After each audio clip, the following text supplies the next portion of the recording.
So then, here we are again. So what are we doing right now is to present some of what he says here. It took 1 hour to, 1 hour. Kaya gagawin natin part 1 to. Yung part 2, Lord willing, next week. So, sa mga last na mga discussions na nai-present, we have discussed kung bakit yung mga ebidensya inside and outside the Bible, kasama nila yung mga non-Christian sources, talagang napatunayan talaga na ang Jesus ng Scripture, yung Jesus ng Biblia talaga, yun yung tunay na Jesus na nabuhay ng first century. Ang ironic lang talaga is, well, we have him who assumed many I don't know kung ano ba to if it was concerning about so to speak yung kanyang mga objections, parang nangyayari puro mga objections against Christianity lahat eh.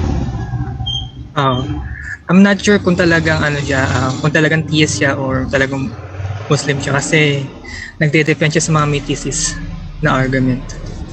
Medyo ironic lang eh. Well, kasi kung matatandaan ko, if someone claims to be a Muslim, he also believe in some sort of kind of quote-unquote Jesus nga. Although mayroong konting similarities like Jesus as the Messiah, the Word of God, virgin birth, ganun. Yeah. Pero makikita natin talaga yung magkaibang account, talagang malaki rin yung difference, especially when it comes on the deity of the Messiah, his crucifixion, and even the resurrection. Ngayon, kung matatandaan mo bro, I pointed out a certain challenge nga to our Muslim friends, kumbaga, na prove, patunayan na merong nag-exist na historical accounts ukol doon sa Isa ng Quran. Right? Yeah. Nakita ko nga yun. Ang dami nag-react ng mga Muslim apologists. Kaysa mag-respond, alam mo na yung ginawa. Oo nga eh. I was just thinking, sabi ko nga, kung nasa katotohanan ang isang tao when it comes on his own worldview, kahit ano na lang yan, kesyo Christianity man yan, atheism yan, or whatever it was, he must have to present evidence without being defensive, correct? Yes, exactly. Kaso what happened there is, I don't know. But anyway, so sige, pandarin na natin yung part 1 para dito. Kasi mahaba-haba talaga to, 1 hour. Lord willing sana makasama. Kasi maglalabas pa siya dyan ng niya. ng nararamdaman niya. Ano yun? Meron bang background na maalaala mo kaya? O kaya magpakailanman? I don't know. But anyway. Another bedtime story to. Ayun nga kay Greg Coco, di ba? Asahan mo na yung mga critics. Ay, nako. But anyway. Pag sinabi nilang alam nila, kaya asahan mo na yung bedtime story na marinig natin. Well, let us see. Parang di ko ma-imagine tong maririnig natin ngayon. Although napanood mo naman na minsan, actually napanood ko na ito pero hindi ko lang tinapos kasi parang nakita ko parang nakikinig lang ako ng children's bedtime stories. Kasi sabi ko nga, if a certain claim is true, provide any evidence that's supporting on it. Sa totoo lang, hindi naman na kailangan i-refute lahat-lahat sana eh. Di ba? Kaya naalala ko yung sabi ni Dr. Frank Turek na hindi naman natin talaga pirming trabaho na i-refute lahat. Kumbaga, they must have to give their best case kung tutuusin if their claim was true.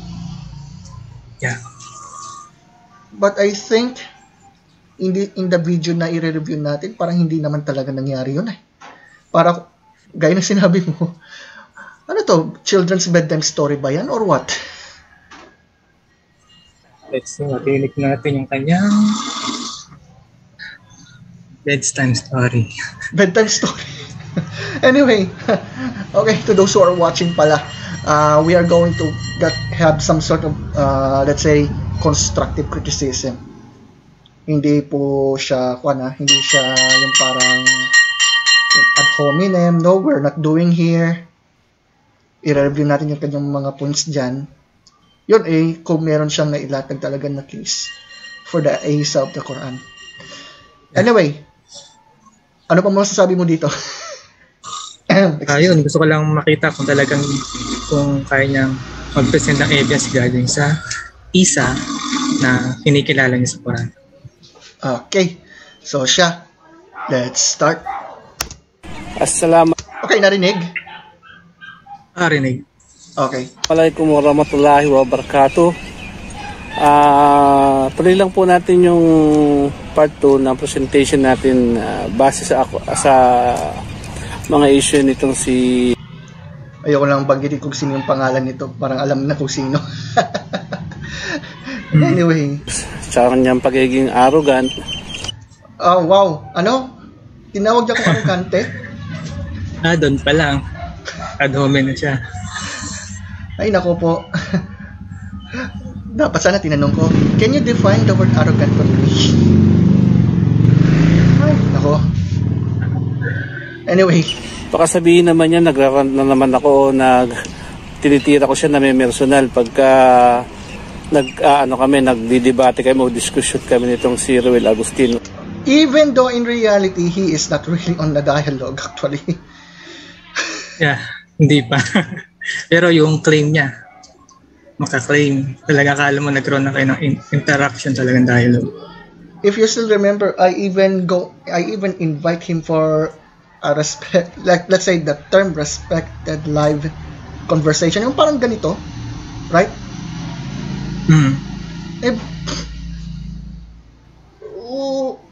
Ewan ko. Tuloy natin.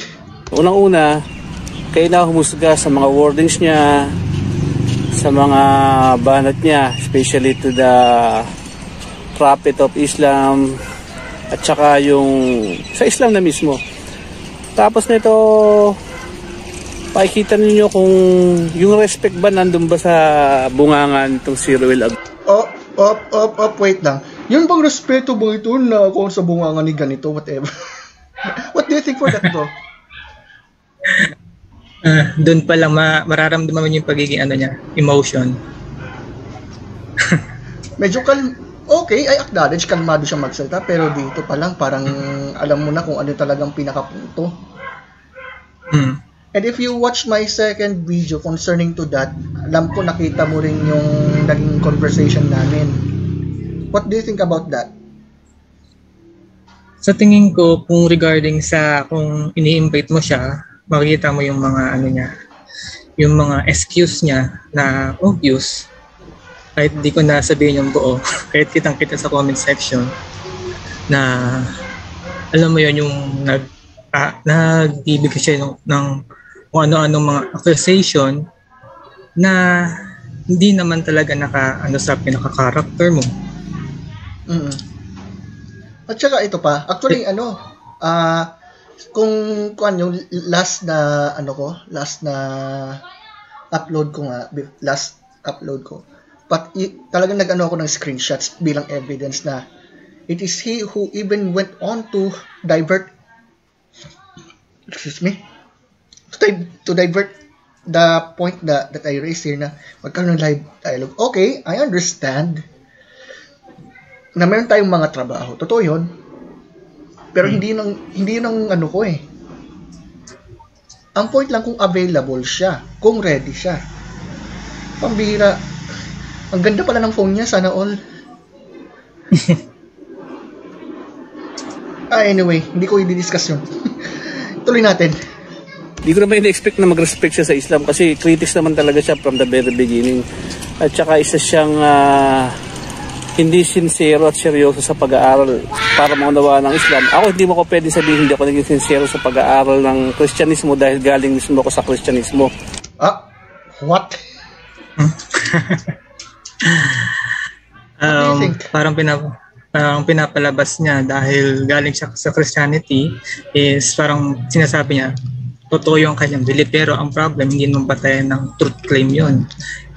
Lahat pwede mag-claim ng ganyan, even atheists na that's lang Kristiyano, ganito, ganyan.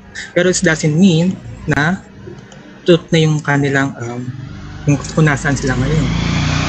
Yep. At saka isa pa, sabi ko nga, kahit mag-claim sila na, former Christian ako na naging ganito or whatever, it does not even prove that their belief is true. That their worldview is true. Isa pa, when it comes to evidence, talaga makikita natin na totoong Christianity mula pa sa existence ng Diyos, mula sa pagiging totoo ng himala, mula sa reliability ng Biblia, mula sa kung sino si Jesus, sa kung totoong siya ay muling nabuhay. Doon papasok yun. Halimbawa, let's say na tama siya, okay? Lagi niyang kung maalala mo, sabi niya sa akin, hater daw ako ng kanilang ng Islam, but if I will use this kind of statement na present, so it means to say he is also a hater of Christianity. Yeah, exactly. Tsaka, do you think he is what was called sincere for this? I think hindi. Kasi kung re-reviewin mo yung kanyang video, nasa isang side lang siya, hindi niya naaral both side, sa skeptical side o sa Christianity, kung ano yung available na evidence na meron tayo. That's odd. Anyway, tuloy natin. Isa nga akong balik Islam. So ngayon, balik Islam ba talaga or what? Para may doubt pa ata ako dyan. Ayoko nang i-mention yun. Hindi natin alam. Si Lord lang naman nakakaalam doon. Anyway. tuloy na lang natin. Pero gusto ko lang ipakita sa inyo kung bakit ako nagre-react or pumapatol minsan sa kanyang pagiging arrogant. Arguments ba ang kanyang inatake o yung pagiging so-called arrogant? What does it mean by that? Huh? Hi. I have no idea what in the world was that for. Pero bro, anong ibig niyang sabihin doon? Sa umpisa pa ng video niya, makikita mo na yung kanyang emotional, tsaka yung pag-divert kay sa kung ano talagang argument, bakit hindi yun yung dapat usapan, diba? Like yung for example, kung kilala mo yung si Farid na Muslim apologist. Yes. Marami siyang mga respond, lalo na kay example yung kay Dr. Shadi Nasser, yung nag-publish ng transmission Divine Freedom of the Quran. Kaysa mag-respond siya doon sa scholar na yon, ang ginawa niya, inatake niya ng personal.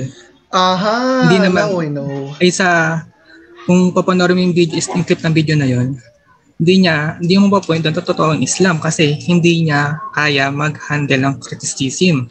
That's odd. Parang ganyan din to eh. Parang, basta. Tuloy natin. So hindi po yun na sentimento, iniiba ko yung topic. Pero don't worry, this is the last time na magre-react pa ako sa attitude nitong tao na to. Attitude ba ang kanyang punto o yung argument? I think confused siya. Hindi niya ma-distinguish yung attitude at yung argument. And by the way bro, kung ikukumpara natin yung na-discuss kong videos kumpara sa video niya, alam kong nakikita mo na nagpe-present tayo ng mga arguments dyan, nagpe-present tayo ng mga sagot, right? Ngayon, kumbaga, parang kwan lang, no? Kung ikukumpara mo yung video na ginawa ko, kumpara sa, for example, itong video niya, what do you think is the best one? Kwan lang ito para based on your observation, kumbaga, observational perspective. What do you think yung meron talagang na-present na argument without being, so to speak, emotional? Para sa akin, kunyari kung ako ay skeptic, kung mapapanood ko itong dalawang video na to, for me, makikita mo kasi kung paano mag-present ng argument yung both. Kunyari sa'yo, present mo lang kung anong available na evidence na meron tayo about sa historical Jesus na nasa Bible at saka yung isa sa Quran.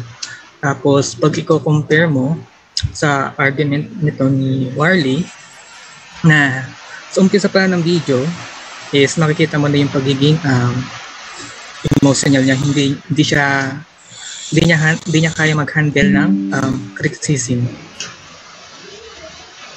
And kung sa laman ng pagpresent kung totoo yung isang belief is, para sa akin, yun nga, more on bedtime story yung kay Warley.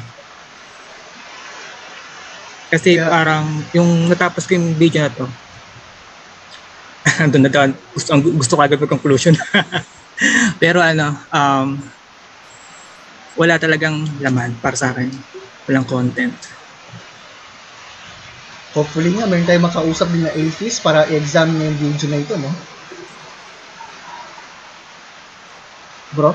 Hello? Hello? Oh, ayun. Ayun, narinig ko na. Sabi ko kanina na sana meron tayong ma-invite na atheist dito para sana mapanood niya, no? Pwede. Hopefully, pwede rin si Pinoy Apostate. O kaya si Jer Aston, pwede rin. Maray kumpara niya. But anyway, na-mention ko lang. O siya, tuloy natin. Pasensya na. Ewan ko lang, narinig mo ba yung tip? Kasi umuulan dito eh. Ay, hindi naman. Okay. Praise God for that. So siya, tuloy na natin. Basta kayo naman nakakaalam eh. Kilala na ninyo yung mga wordings ng Pastor... my gosh. Basta kahit yun yung nakakaalam ng kanyang tinig, whatever it was. What? Alam mo, ano ba? Bro, please tell me, may galit ba siya sa akin? I don't know. Yun yung isa sa mga mga na-express niya sa video na hindi niya ma-express through written. Kaya nasasabi niya sa mismong live video niya na hindi dapat sabihin kung magpe-present ka ng argument para i-defend ang belief mo. Kasi hindi ganyan yung tamang pag-present. Ironically, yes. Anyway. And then, proceed tayo. Ito. The use of the Quran is not based on historical... Wait lang. Buti na lang nabisita niyo yung video ko, no? Teka lang ha. Sige, pakinggan natin siya. Yung kanyang reply dito sa isa sa mga points na ating pinunto. Jesus who lived in the 1st century. Rather, it was pointing out from the wishful thinking and imagination of a 7th century Arabian caravan trader who claimed to be prophet. Tama naman yung point ko, di ba? Exactly. Kasi kung pag-aaralan mo yung text ng Quran, may mga parallel sila sa mga apocryphal writings nga na nabanggit mo na ito sa isang presentation na kung i-reviewin natin is isa siya sa mga non-canonical, hindi siya part ng canonical gospel. Maraming reason kung bakit they rejected. Hello? Narinig ko. Okay. May reason bakit rejected sila. Sa akin unang comment ko is, yung mga Gnostic o non-canonical gospel is contradict yung mga first century gospel, yung canonical gospel, yung Matthew, Mark, Luke, and John. Yun pa lang. And ayun, yan muna siguro. Gusto ko muna makita yung buong Alright. That's okay, bro. So, sige. Lord willing talaga, medyo malakas ang ulan dito, pero naririnig pa rin? Naririnig pa rin? Medyo nanginginig yung boses. Ay, ganun. Pero naririnig pa rin yung boses ko. Oo, nanginginig, pero parang nanginginig yung parang malamig kasi. Oo. Ganun. Parang nanginginig. Biglang umulan kasi dito. Anyway, baka naman sasabihin ni Mr. Warley, tingnan nyo, nanginginig, bakit siya? Kaya gusto ko na marinig dito yung talagang pinaka-comment niya. Siya, tuloy natin.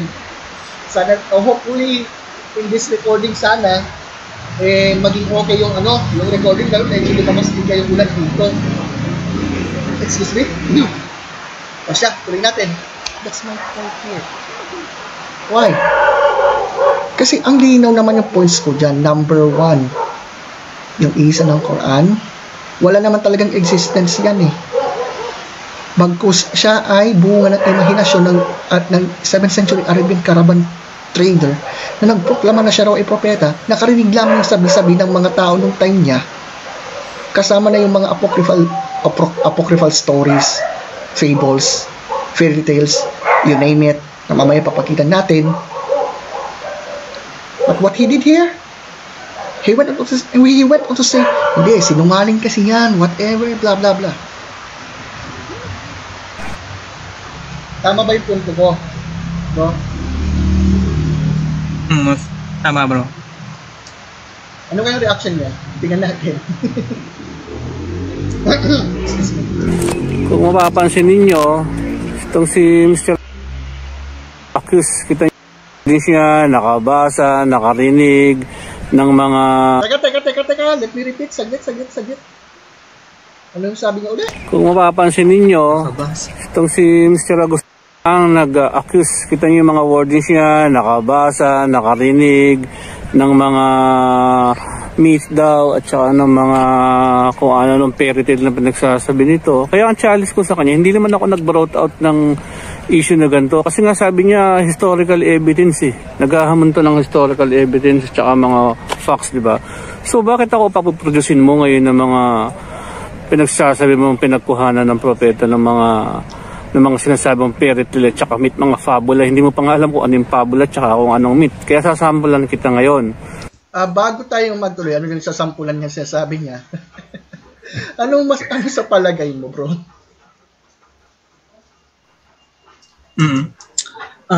Dito, regarding to sa sa part ng video ito, parang gusto kanyang turuan kung ano yung fables tsaka yung myth. O kaning binasa niya pa nga doon sa gamit niya at cellphone niya yung pinaka ibig sabihin ng fables tsaka ng myth o mythology, parang ganun. And kung riribihin mo yung kung isusunod natin yung video niya, i-apply niya yun sa Bible natin. Mamaya mag-quote siya ng numbers. Yung pagkakalala ko sa video na to. Teka lang. Sige. Bro. Kaya nga nag-present ako ng evidence para ito, ang point ko lang doon, pabulaanan niya yon na hindi talaga galing sa mga narinig ni Mr. M na lang, ni Mr. M. Yung tungkol doon sa isa ng Quran na galing sa apocryphal writings and many more. Nagpakita tayo ng evidence, di ba? Yeah. Na obvious naman sa present ko. Hindi siya nag-deal doon kung paano ito i-refute. Kaysa i-refute, kung tatapos natin yung video, malalaman ko natin kung ano yung ginawa niya. Ay, nako. Tuloy natin. So, hindi sa akin ang body of proof. Nasa iyo kasi ikaw ang nag-aakusa, ikaw ang marites, ikaw ang nagagawa ng kwento. Ang ganda ng termino, marites pa talaga. Sa lang yun, sa Facebook lang yun. Ano yan? Wait lang, bro. Argument in substance ba ito? Kung yun nga yung unang nasabi ko kanina, kung papanoorin mo na umpisa yung talagang nilalabas nilang kung ano talaga nilalaman kung ano talaga nararamdaman niya sa na-encounter niyang getong mga argument. Kaysa i-refute yung argument is kung i-account ng kanya kung ano-ano para sabihin na alam ko to, kaya ko to explain. Pero technically, makikita mo sa kanyang presentation ngayon. Well, let us say all about that. If he really refuted the arguments that I had already given. Kasi dapat ang trabaho niya, pabulaanan niya na hindi galing sa apocryphal writings yan, may historical basis yan, hindi yung ano bang kinalaman ni Marites dyan? Sino ba siya? Anyway, let's continue. So, problema mo ngayon yan, na ipresenta sa amin para maniwala kami sa iyo na si propeta ngayon nakarinig o nakapagbasa o paano mang dahilan. Hindi ko sinasabing nagbasa o nagsulat. Ikaw may kwento niyan eh. Patunayan mo sa amin na nakarinig siya ng mga pabula, mga ganon. Alalahanin mo, libro na produce. Hindi lang pocketbook para magkaroon ng ganyang mga klaseng pagtuturo o aral. Okay, di ka maniniwalang God's revelation to. Inaalam ba, wishful thinking, excuse me. Ikaw ang wishful thinking. Doon, makikita natin yung kung paano siya sumagot. Diyan pa lang, parang na-imagine ko na yung gigil nito. But anyway, lalo na sige, tuloy mo bro. Lalo na siguro kung mismong live dialogue to. Nako, marami itong mababiolate na rules sa dialogue. And sana, maganda sana eh. Kaso, ayaw niya. I don't know why, pero okay lang. Sabi niya sa akin, yung arguments daw, yung na-present daw na wishful thinking. How did he know that? Paano? Ewan ko lang Naghintay pa ako dito ng positive arguments na nagpapatunay sa kanyang claim. Parang, ewan ko. Tuloy natin. Kasi lahat ng sinasabi mo, walang kakwenta-kwenta. Kaya tuturuan kita. Unang-una, ang pabula? Tuturuan ka daw niya. Yan na yung marinig ko na yung bedtime story niya. Dahil alam niya. Tingnan natin. He even do not realize that I even teaches that. Nagtuturo ako about doon sa ganyang topic. Lalo na pagkapaniti ka ng usapan. Kung ikukumpara niya yan sa Bible, sorry to tell him, it does not even prove his point at all. Pero sige. Tuloy natin. Okay. Ano ang meat? Sasample lang kita, boy. Yeah. Hindi naman sa pero to be honest, ewan ko nakakatawa lamang yung kanyang statement. Mamaya meron akong i-share dito regarding kay Bart Ehrman, regarding sa mga ibang non-canonical gospel. Okay, let's hope for that kung maano natin yung time. I don't know kung ano na. But anyway, okay lang yan. Pwede naman tayo mag-part 3, part 4 pa nga minsan kasi mahaba to di ba? Wala pa tayo sa kalahati. Mahaba-haba yung paglalahad ng kanyang emosyon. Or ano ba to? Bedtime story? Was it? Tuloy natin. Okay. Boy, sana ma-appreciate mo naman yung effort ko. Makapag-video lang ako sa'yo tungkol sa mga argumento mo. Turuan kita kung ano yung pabula. Ano ba yung sabi ng fable? Okay, sige po sir, what is fable? Yung fable o yung fable o yung pabula. Pabula is a short story typically with animals as character conveying a moral. Walang ganyan sa Islam.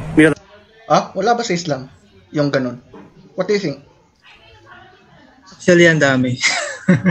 Maraming mga passage sa Quran, and marami siyang mga galing nga sa mga legend nga o sa mga myth, mga hindi talaga nangyari. Example, kung yung parallel niya sa share ko lang yung sa kasi naghanap siya ng fable ng legend For example, yung infancy of Gospel of Thomas, makikita mo dito yung yung si Jesus makes a bird from mud and breathed life into them. May maalala ka sa passage sa Quran nito, tama? Alam mo ba, ayon kay Bart Ehrman, legend to?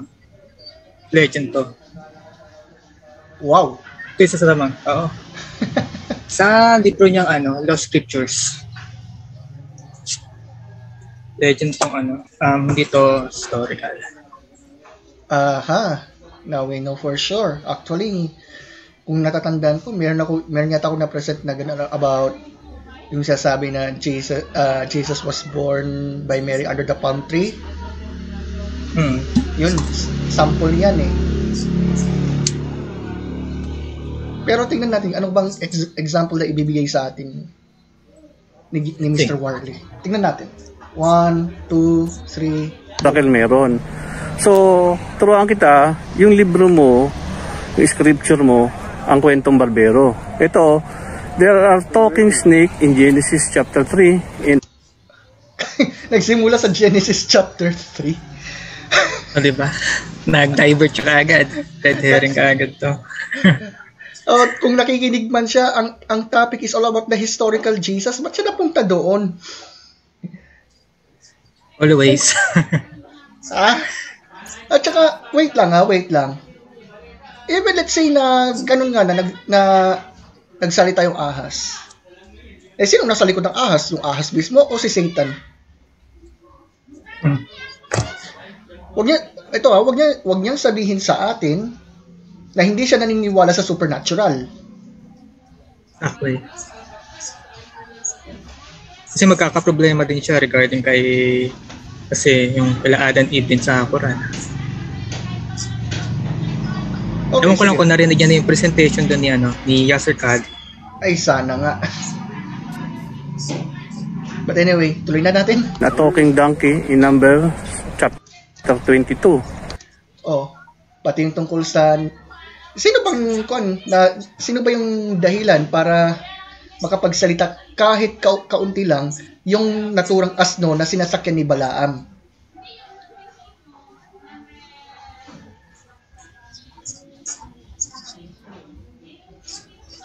I think kasi dun sa context din sa Numbers, 'di ba nga?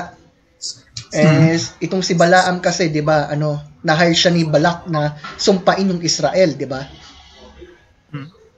Syempre naman, ito naman si Balaam dahil pera yun, ayun. Pupunta sana siya doon sa lugar kung saan niya isasagaw yung pagsumpa sa Israel. Ngayon, nakita naman ng donkey, yung angel ng Lord, syempre, umiiwas siya. Natatakot. Ngayon, nung nakita ni Balaam, 3 beses yata yun, na yun nga, tigil ng tigil yung kanyang sinasakyan na donkey, pinagpapalo niya. Ngayon, pinahintulot, if I'm not mistaken, pinahintulot ng Diyos na pagsalitain ang naturang donkey na sinasakyan niya. Now, question, if God exists, and if miracles are possible, palagay ba natin kaya niya na gawin yun? Yeah, walang imposible. Pambihira siya. Tinuring ng fable yun. How did he know that? Dito nag-aasa na siyang yung mga atheists, yung pinag-question na yung part ng may mga supernatural event o may mga miracle event na nangyayari. Yung kadalasan ma-encounter mo pag kadalasan ng argument ng mga atheists against sa mga theists. They rejected yung mga miracle event. Kaya nga ito yung gusto nating tanungin sa kanya. Yamang pinipinpon niya yung tungkol dun sa kay Satan na let's say na nasaan yung ahas o kaya yung Panginoon na pinahintulutan niya na mapagsalita yung naturang donkey. Here is our question. If he believed that does he really, naniniwala ba siya na may Diyos? Kung oo, naniniwala ba siya na naghimala ang Diyos? Let's say na tama yung kanilang scripture, right? Let's say na for the sake of argument tama. Yun pang ano sasabihin ko? Let's say halimbawa na yung so-called miracles daw ni Isa na naka-record sa Surah 19. Here's my question. Does he believe that Isa can do miracles? Kahit sabihin na lamang na sa kapahintulutan ni Allah, naniniwala kaya siya doon? Kasi kung oo, pero yan ang kanyang sinabi, what do you think, bro? Dito makita mo na yung pagiging niya, double. Double standards na. Hindi niya pagiging inconsistent sa stand niya. Ay, how ironic. Anyway, let's continue. So, ikaw pala naman ang mayroong gantong kwento. So, sino ngayon sa atin ang credible? Inaakusahan mo na fairy tale at kwentong pabula. Hindi mo nga alam kung ano yung pabula. Okay na ba yan? Sabi pa tayong pag-usapan dyan, pero hindi yan eh. Fakto lang gusto ko ibigay sa'yo. Kaya isa-isahin natin, ha? Mr. Agustin, dito naman kita tuturuan doon sa kalokohan mo tungkol sa pagiging mythological kamo, yung mga nakapulot-pulot kamo ni Propeta. So ngayon, labas mo kung saan mo nakuha na nakapagbasa siya o nakapag-aral. Hindi sa akin na may problema, ikaw nag-aakusa, ikaw gumagawa ng kwentong barbe. Wait a minute, did I say na ang kanilang prophet ay nagbasa o nagsulat based on the arguments that I gave? What do you think? No, siya yung gumagawa ng example, gagawa siya ng isang bagay na ikaw yung mismo, kahit di mo sinabi na sasabihin niya para mapalabas niya na tama siya. Wait lang bro, yan ba yung tinatawag na strawman argument? Yeah. FYI, I did not say that Mr. M. Sabi mo pag isikwala sa Tagalogin na lang natin para maintindihan na si Mr. na hindi kahit kailan sa buong comment sa sinabi, presentation, hindi ko sinabi na marunong siyang magbasa o magsulat. Ang point ko lang yung author ng naturang book. Kasi aminin man nila o hindi, Mr. M did not wrote that book. Tapos sabihin daw, sinabi ko daw. Ano yun? What? Siguro kung re-reviewin niya talaga yung pinaka-history ng transmission ng text nila, malaman niya kung saan nag-quotes yung mga sumulat ng Quran. Kasi may mga parallel to sa ibang mga apocryphal writings nga. Ewan ko lang kung saan ko mahanap yung naturang teksto. Nasa hadith yata yun. Na kung saan tinawag si Mr. M na all ears. Yan ang naalala ko eh. Pero siguro in next na review natin, baka mahanap ko yung naturang tekstong yun para ipakita natin. Anyway, tuloy natin. Pero tungkol sa mythological na mga napakinggan ni Propeta. Okay, pero tuturuan kita kung ano yung mythological Okay, sir. Sir, what is the term myth? Can you provide the definition of it? Okay, let's do it. Mythological, yun yung mga Roman goddess kung saan yung Trinitarian nyo doon nagmula. What? Teka. Di ko siya proper na narinig. Ulit. 1, 2, 3. Mythological mythological, yun yung mga Roman goddess kung saan yung Trinitarian nyo doon nagmula. Ang Trinity daw galing daw doon? What? Ano daw? I think hindi siya chinik yun sa church history regarding sa Trinity. And yet he claimed that he knew Christianity more than me. What is he talking about here? Nakita niya siguro yun sa internet yung mga three gods na tinatawag na Trinity daw. Pero di naman ganun yung view natin sa Trinity. Makita mo yung business. Wait lang bro. Excuse me.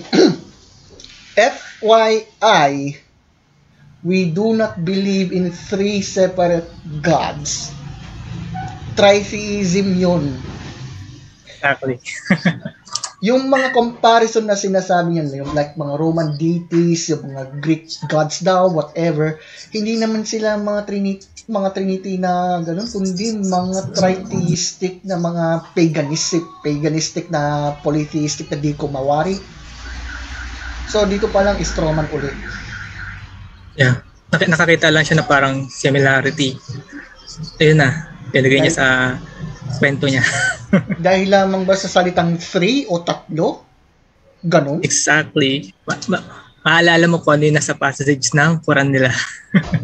Surah chapter 4 verse 171, kung saan yung paniniwala daw ng mga Christians ay 3 daw Diyos, like ang Ama, si Maria at si Isa. Ano daw? Doon makikita mo pa lang yung sumulat noon, yung miyakdaan no, na wala siyang knowledge about sa doctrine ng Trinity. And this man believe in it without even examining it? What? O kapareho o same scenario. O ito, basahin ko sa'yo. For a mythological one, Jesus in the Bible is said, particularly the Trinitarian. Yan yung mythological gods. Yung Trinitarian, mythological dogma yan eh. It is copied from the mythological and folktale gods. Kwentong berbero in short. Ha? Tindihan mo yun? Jesus was nothing more than a copy of popular, dying and rising fertility gods in various places. Tammuz in Mesopotamia, Adonis in Syria, Attis in Asia Minor, and Horus in Egypt. Oh, kailangan ko ba bang ipalawanan sa isa-isa yan, lalo na si Horus. Alam mo ba yung death and resurrection, yung story ng mga mythological gods na yan? Inaakusahan mo kami. Yung story at saka yung pangyayari kay Kristo, yung Trinitarian dogma, parehong-pareho sa mythological. O, hindi yan paksa. Pero, historical record yan. May basihan yung sinasabi namin, hindi sa'yo kwentong barbero. So sabi niya, yung daw about sa death and resurrection daw ng Panginoong Jesus, coming daw dun sa fertility gods, like Horus. But wait, di ba na-discuss ko to before? Sa mga past presentation. Teka lang, i-post ko muna yung stop share para ipakita ko naman dito yung ano natin. Ipakita ko saglit yung, teka lang, ayan. Ayan, dito muna tayo. Okay. Nakita mo yung presentation, bro? Yeah. Okay. Hinahanap ko yung, about dying and rising gods na sinasabi niya. Wait a minute. Halimbawa na lang yung kay Horus, dahil nabanggit niya si Horus Pakita muna natin ng kaunti. Jesus. Alam niya. Okay. So, ayan. Balikan lang muna natin, no? Kasi maski yung Zeitgeist movie kasi, yung part 1 nito, di ba, nasa YouTube yan, present na yung daw story ni Cristo sa Biblia ay galing daw sa kwento daw ni Horus. At yan, napansin natin dito na si Horus daw ay naisilang noong December 25 of a virgin, Isis Mary daw, a star in the east proclaimed his arrival. 3 kings came to adore the newborn Savior. He became a child prodigy teacher at age of 12. At age of 30, he was baptized and began a quote-unquote ministry. Meron daw siyang 12 disciples. Siya daw ay ipinagkanulo, ipinako daw sa krus, na ilibing on the 3rd day, nabuhay daw muli. Pero, kung actual writings lang naman ang pag-uusapan, isa-isahin natin. Una, Horus was born to Isis. Pero hindi na mention na si Isis ay Mary din yung pangalan. Moreover, Mary is our anglicized form of her real name, Miriam. Mary was not even used in the original text. Mary, yung terminong Mary na translation, no? Mary was not even used in the original text of Scripture. So, dyan pa lang, tumba na yung sinabi niya kanina. Also, Isis was not a virgin. She was the widow of Osiris and conceived Horus with Osiris. Kaya malabo na yung virgin birth daw na galing daw doon sa kwento ni Horus. Napakalabo. Exactly. Ito pa. December 25 daw isinilang si Horus. Nagsa-celebrate naman tayo ng Christmas kasi on December 25th. Pero, alam natin for sure na hindi tayo sigurado kung talagang si Jesus ay sinilang noong December 25th. Pero it does not mean, kasi yun nga Tapos sinasabi ng mga talagang mga actual source na si Horus ay sinilang sa panahon sa kalagitnaan ng October at November. At hindi sa December 25th. Isa pa. Kesyo totoo na si Jesus ay sinilang noong December 25th o hindi, it does not even matter. The point here is that Jesus was born to the Virgin Mary. That God became man in the person of Christ almost 2,000 years ago. That's it. Ito pa. There is no record of 3 kings visiting Horus at this birth. And even though it's true, sabihin natin totoo, hindi naman tatlong hari ang bumisita kay Kristo, kundi mga pantas, at hindi naman exactly kung tatlo ba sila, baka nga raw marami, di ba? Bro? Hello? Yes, bro. Okay. Mamaya baka mayroon kang dagdag dito. Parang review lang natin ng kaunti. Baka kasi sabihin na hindi basta yun na yun. Isa pa, Horus is not a savior in any way. He did not die for anyone. There are no accounts of Horus being a teacher at the age of 12. Horus was not baptized. The only account of Horus that involves water is one story where Horus is torn to pieces with Isis requesting the crocodile god to fish him out of the water. So yung sinasabi na binautismuhan daw si Horus, joke lang. I mean, joke lang yun. Siyempre, si Horus wala siyang ministry. Si Horus, hindi naman siya nagkaroon ng 12 disciples eh. Actually, according to the Horus accounts, Horus had 4 demigods that followed him. There are some indications of 16 human followers and an unknown number of blacksmiths that went into battle with him. There is no account of Horus being betrayed by a friend.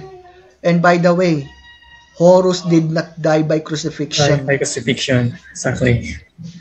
There are various accounts of Horus's death, pero hindi kasama yung crucifixion. I have no idea. Saan kaya napulit yun? Ayun yung problem pag hindi check talaga kung ano yung mismong sources. Kung ano lang yung binasa, may batayan ba, o wala. Oh, ito pa. Wala ring account doon sa Horus story na si Horus daw ay nailibing hanggang sa 3 araw.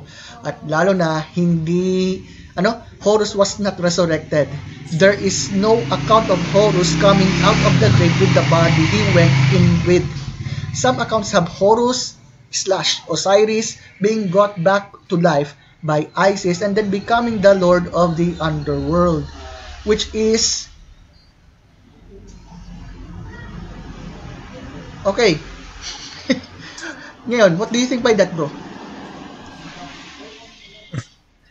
Makita mo na dito, nagkapucho ng mga gods o goddesses na hindi niya alam kung talagang pinanggalingan nitong sources para mapatunayan yung pinaka-claim niya. Kaya pag kunyari pag na-encounter mo to ng personal side mo, magandang question, what do you mean by that? Tsaka kung ano yung evidence na meron siya para patunayan na parehas yung kay Christ tsaka sa mga myth gods na ito. Yep. Isa pa, di ba nabanggit niya sina Krishna, Attis, Dionysus, at iba pa mga mythological gods ba? Pero pareho lang, di ba, mapapansin mo, pareho lamang yung resulta. Kaso, if we go on to the honest examination talaga ng evidence, the historical Jesus portrayed in the Bible is truly unique. The alleged similarities of Jesus' story to pagan myths are greatly exaggerated. Ayun. Kung mapapansin naman natin yung claims ng mga mythicists, exaggeration, right? Yes, exactly.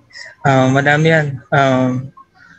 Sa kanilang, kasi rin sa presupposition kasi nila is basta pag mayroong patungkol sa miracle is itideclare agad nilang hindi nangyari. Ang problem kay Warley is doon siya nag-affirm sa mga mythicists. Kaya nga maganda sanang itanong kung naniniwala ba siya na may miracles or what. I don't know for sure. I hope he could answer it. But anyway, kung mapapansin natin, may logical fallacies na nakomit yung mga nagsasabi na yung Christianity daw ay galing daw sa paganism.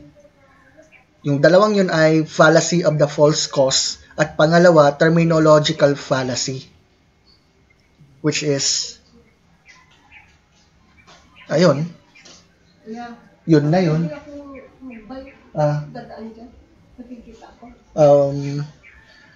Yun nga yun. So then, kumbaga, ano yung mapapansin mo dun? Bukod sa mga na-pinpoint natin, ano ba yung mapapansin mo? Sige, fire up. Regarding sa present ni argument ni tawag mo tong argument ni Warley is hindi siya na present kung bakit totoo yung claim niya. Basta sinabi niya lang kung ano yung nabasa niya, narinig niya, na without evaluate kung tama ba yung kanyang na-observe. Yun lang yung masasabi natin na ironic no, sa kanyang sinasabi. Ay, nako. Sige, tuloy natin, bro. Kasi, yun... Ayan, narinig mo na? Uli? Okay, sige. Death and resurrection ni Jesus Christ, parehong-pareho kay Horus. Diba? Sa mga mythological gods. Yan yung tinatawag, boy, na historical evidence. Hindi yung kwentong katsero mo na medyo nakarinig lang daw, wishful thinking, excuse me, laway ka lang. Okay, proceed tayo sa main, issue pa. Okay, bagong lahat. What on earth was that for? Laway lang sa'yo, wishful thinking, whatever. Ano daw?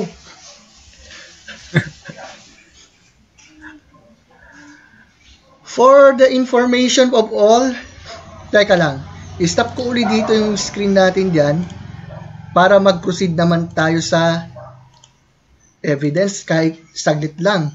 Kahit yung, ito. Yan, I hope nakita naman. Ayan.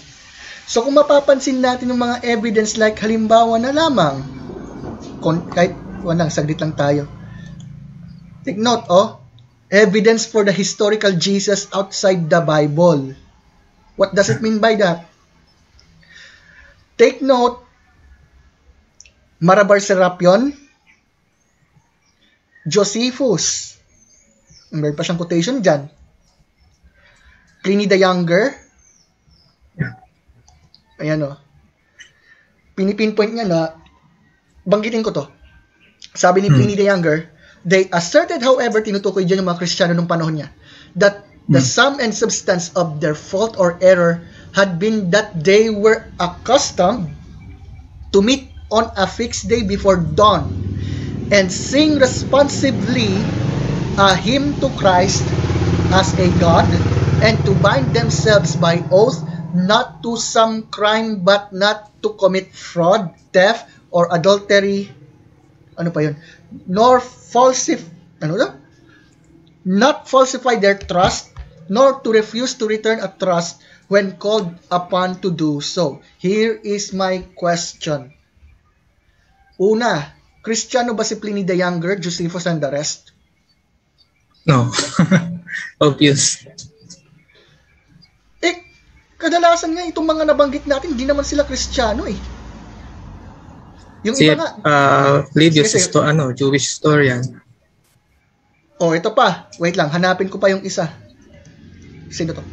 Cornelius Tacitus, nakumpirma niya na totoo yung nangyari na si Kristo ay ipinako sa krus sa panahon nung naghahari si Emperor Tiberius. Thallus, pinipinpoint niya yung nangyaring crucifixion, yung darkness na naganap noon. Si Phlegon, nabanggit niya yung tungkol din doon sa time na si Kristo ay pinako sa krus, yung nagkaroon ng darkness ba na nabanggit. Marabar Serapion na nabanggit kanina. Lucian of Samosata, na isang satirist. He spoke scornfully of Christ and the Christians. Tapos sasabihin ni Warren, panig sa inyo yan. If he was listening to this right now, I will tell you this, yung mga records na to mula sa Babylonian Talmud, yung mga satirista tulad ni Lucian Samosata. Hello? Take note, they are not Christians. I have no idea kung pabor ba sila sa Christianity. Yung iba nga hindi. And yet, anong na-recognize dito? Si Jesus ay mula sa Nazareth. He lived a virtuous life. Nagsagawa siya ng mga himala. Nag-introduce siya ng mga bagong teaching contrary to Judaism. Siya ay ipinako sa krus under Pontius Pilate. ang mga disipulo niya ay nagsabi na nakita nila na si Jesus ay muling nabuhay. They denied polytheism. They worshiped Jesus as well. His teachings and disciples spread rapidly. Naniwala ang mga followers na sila'y magiging immortal dahil naniwala sila kay Kristo. Wait lang, I have a question. Kung tama yung sinasabi niya na wishful thinking, how can he refute this evidence? Exactly. Wala siya any present na para questionin yung mga nilakad. At ito pa, sabi niya, laway lang daw. What on earth was that for? Ano itong mga to?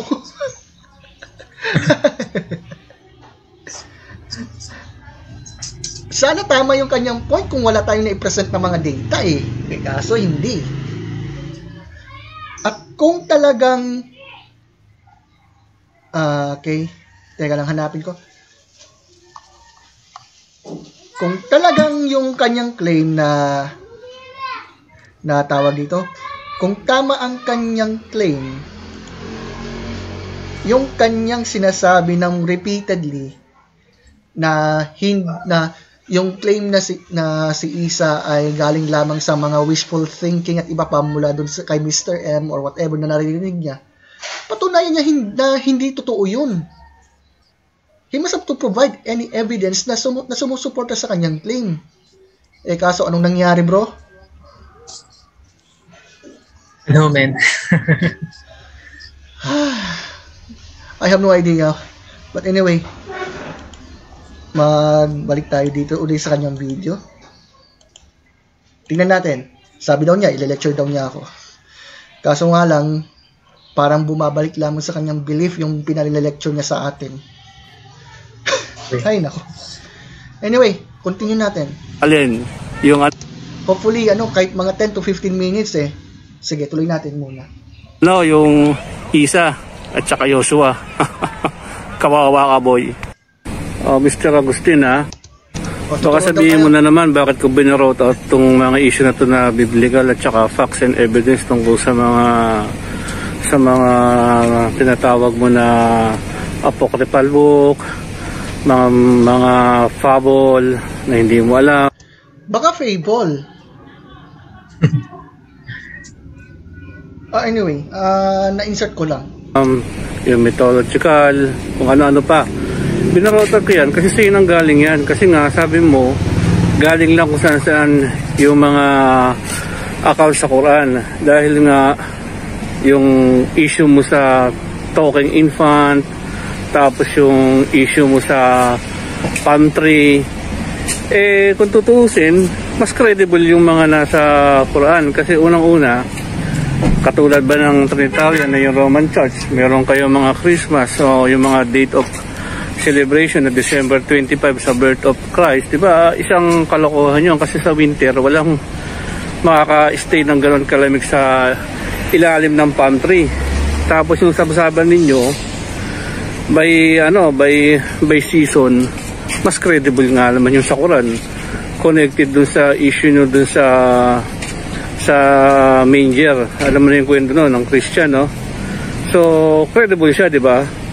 Ibig sabihin, pinagtatawalan mo lang yung issue ng pantry na nasa ilalim si Maria at si Kristo ng bata. At saka yung sinasabi mong sasalitang bata na isanggol, hindi ba napakalinaw na walang imposible naman pagka niloob talaga ng Diyos. Katulad din yan ng istorya kay Juan Bautista, di ba? Bata pa lang, nagsasalita na, palalabas pa lang, sanggol pa lang. So ikaw ang may problema ngayon sa historical facts. Shut up. Teka, balik muna tayo bro sa sa presentation ko. Teka lang. Nagrereklamo siya ako. Doon yung Bro, ang sabi niya, ako daw ang may problema, like for example, Trinity, Christmas, whatsoever. What on the earth was that for? Teka lang, na-reflect na ba talaga yun? Yun, sa umpisa pa lang, yung mga di relevant yung mga binabato yung argument sa binigay mo topic regarding kay Isa ng Quran. walang yun. Okay, what do you think about what he says there? Sige, ikaw muna magsalita. Sa video niya, in-affirm niya yung yung nakasulat sa Syriac Infancy Gospel o also known as Arabic Infancy Gospel, as baby Jesus talking to Mary from his cradle, asserting that he is the Son of God. This 6th century CA writing has parallel in the Quran. And parallel to sa Surah 19, 29-34, in which Jesus also engaged to theological discussion while baby in his cradle. The existence in the Quran is direct parallel to spurious infancy gospel does not bode well for the reliability of the Quran as historical source for the life of Jesus. Ito yung mga fiction. Okay. Obvious naman. Tapos sabi.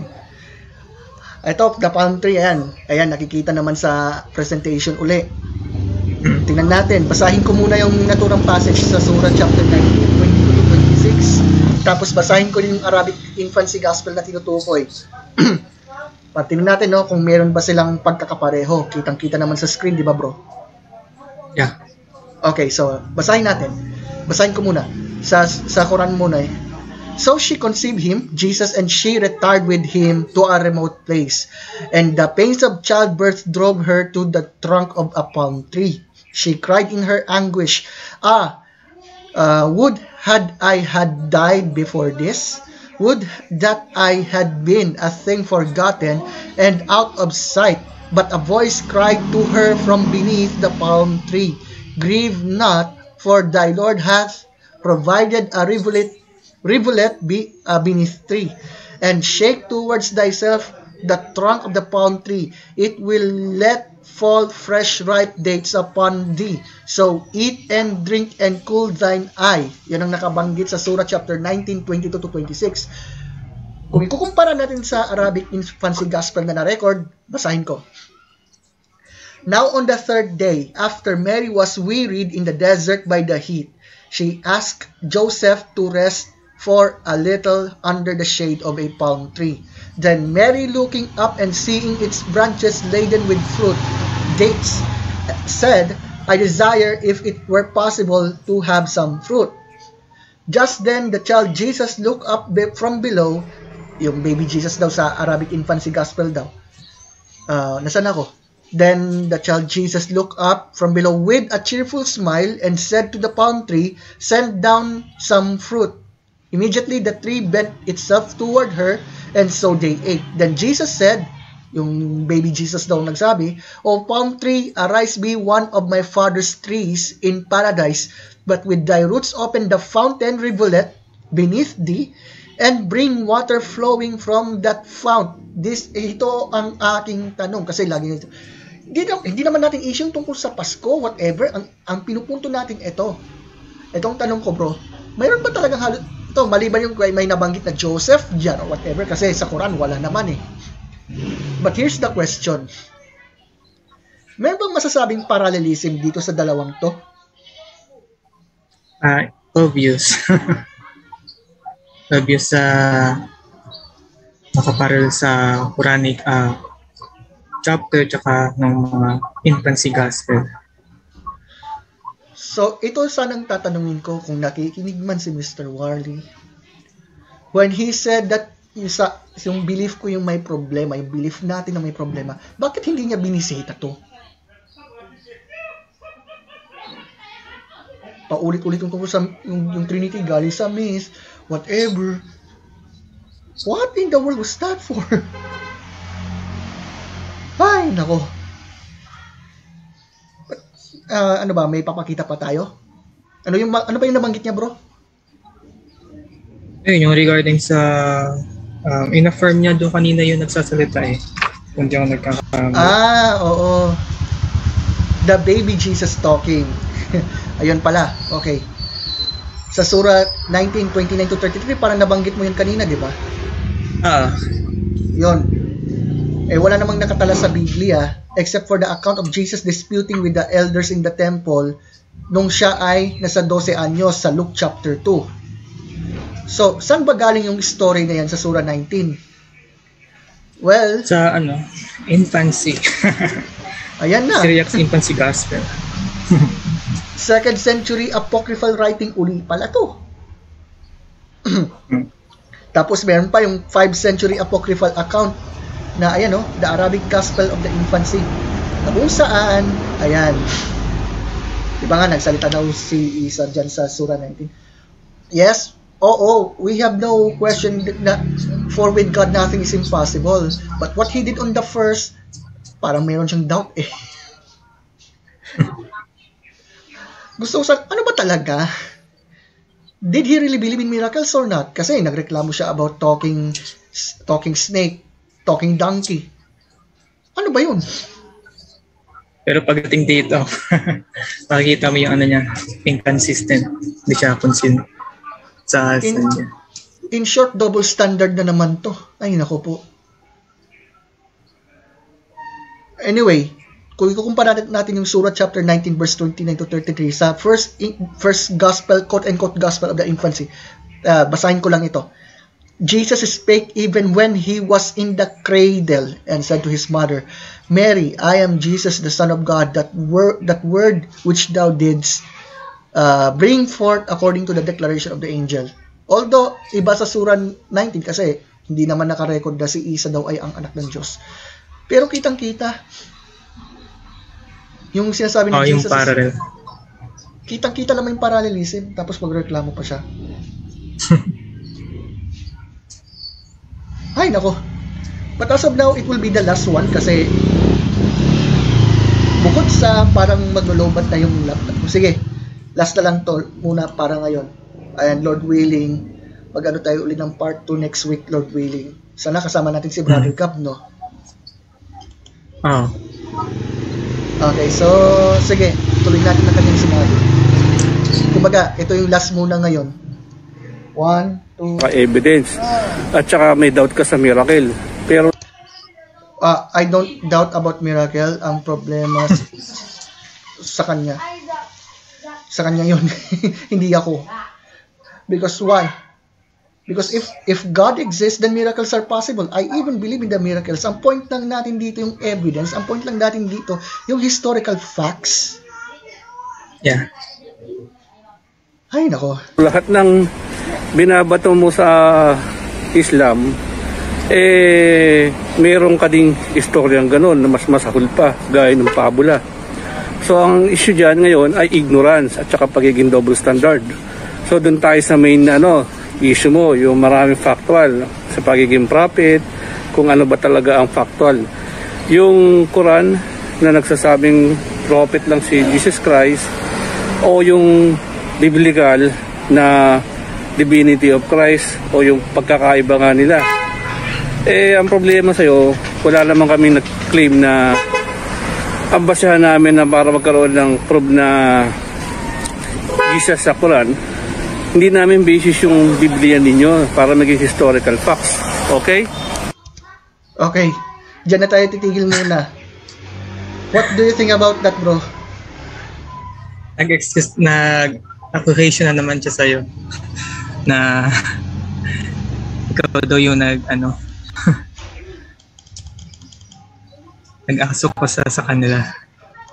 I even never accused them actually. I even not personally attack those people like him. Ano yun? Isa pa kasi, take note bro, kung gagawin ko yun, ibig sabihin, I'm not even obeying the Lord here. Kung totoo yung kanyang sinabi. Di ba nga sabi nga sa 1 Peter chapter 3 verse 15 na always be ready na sagutin yung mga questions about what we believe with gentleness and respect, di ba? Yeah. I even do not hindi ba nakunahan? Ano yun? Saan niya napulot na personal ako? What on the earth was that for? Anyway, I would like to end this up dahil para malapit na yata malobat ang aking laptop.